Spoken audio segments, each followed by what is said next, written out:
What are your thoughts on in performance enhancing drugs? Ooh. Oh, like steroids? Yes. Before optimization of a muscle group when you're working out, that should be one of the last things you should worry about.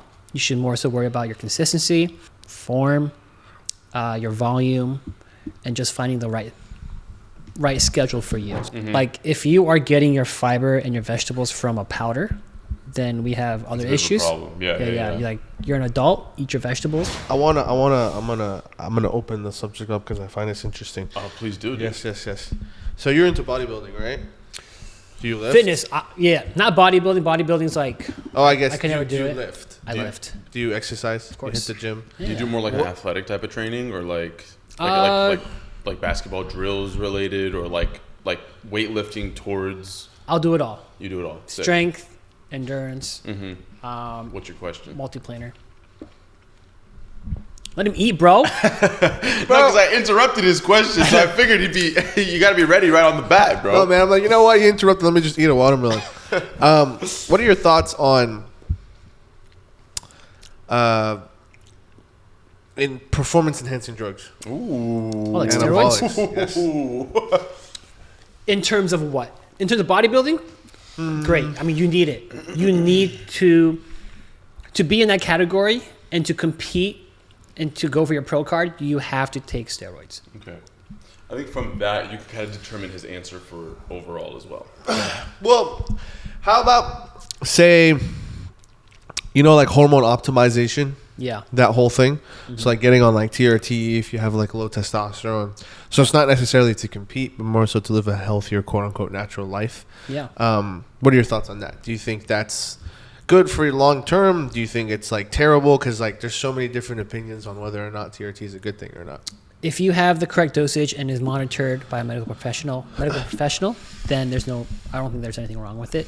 Especially if it's with your quality of life, because you want the best quality of life while you're on this earth. Do you ever watch those like exercise, like quote unquote scientists on YouTube? You know, what's his name? Jeff Nippard, I think that's his name.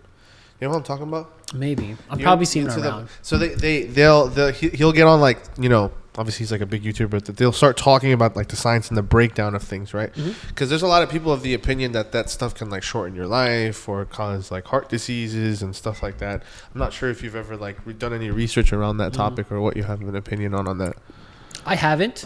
But before optimization of a muscle group when you're working out, that should be one of the last things you should worry about. You should more so worry about your consistency, how often you go to the gym, and form, your volume, and just finding the right schedule for you. So you're more into literally just the nutrition aspect. Yeah, I'm not certified or haven't gotten my certification in like PT. Yeah.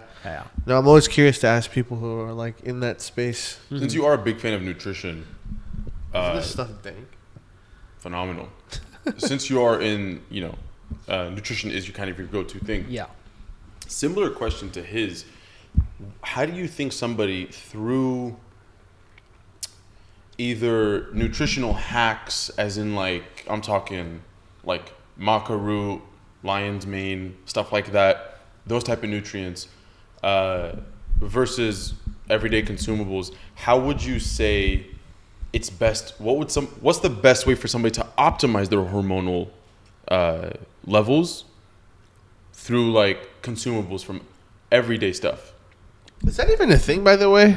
Because I also hear like some people like food, like bad. If you eat terribly, sure your hormones can go like off. Right? Yeah. But I'm talking like I've always been a big fan of doing research on like I said like maca root. We've all heard of I don't know what you guys. Tangat Ali. What's the other one? I keep forgetting. But there's a bunch of like stuff that just like, I guess like there's this research behind them where it's like, oh, if you consume this, it's gonna help boost your testosterone levels, right? Yeah. And there's so many of them, right? So I do believe through certain consumables, not just from a standard clean healthy diet, but even adding certain things to your everyday diet, it could really help optimize your hormones. Sure. And so what do you know and what would you recommend?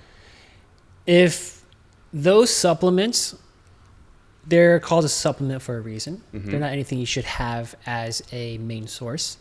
So if you are not getting your dietary fats or have a balanced diet to start with, then you should not be getting those products at all. You should be focusing on the basics and what you can do to fix what is, I guess, the issue with you.